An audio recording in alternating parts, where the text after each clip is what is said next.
بسم اللہ الرحمن الرحیم۔ السلام علیکم ورحمۃ اللہ وبرکاتہ۔ سارہ وائس میں خوش آمدید۔ یا ذل جلال والاکرام کی فضیلت، نبی اکرم صلی اللہ علیہ وآلہ وسلم نے فرمایا، یا ذل جلال والاکرام کا ضرور ورد کیا کرو، اسے کثرت سے پڑھا کرو۔ نبی اکرم صلی اللہ علیہ وسلم نے ایک شخص کو کہتے ہوئے سنا، وہ کہہ رہا تھا، یا ذل جلالی والاکرام، یا ذل جلالی والاکرام، یا ذل جلالی والاکرام۔ آپ صلی اللہ علیہ وسلم نے فرمایا، اے بندہ خدا، تو نے جو الفاظ پڑھے ہیں، اب تو جو مانگے گا تجھے رب کریم کی طرف سے عطا کیا جائے گا۔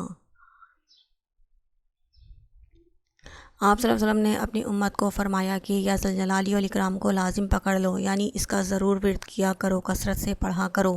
ان کلمات میں بہت برکت ہے۔ علماء کرام کی رائے ہے کہ روزانہ 313 مرتبہ یا ذل جلالی والاکرام ورد کیا کرو۔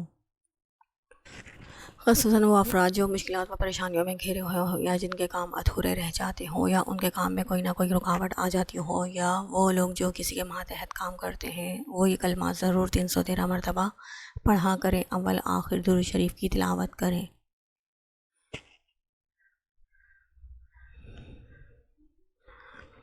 اس کے فائدے انشاءاللہ آپ کو ملنے لگ جائیں گے۔ آپ کی جو بھی دعا ہوگی پوری ہوگی، آپ کے کاموں میں جو رکاوٹ ہوگی دور ہوگی، آپ کی زندگی کی پریشانیاں مشکلات دور ہوں گی، آپ کے گھر کی اتفاقی دور ہوگی، آپ کی رزق کی تنگی دور ہوگی، اولاد کی پریشانیاں دور ہوں گی۔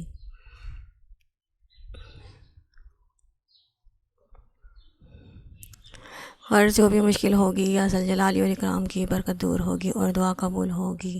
Thanks for watching, please like, share and subscribe.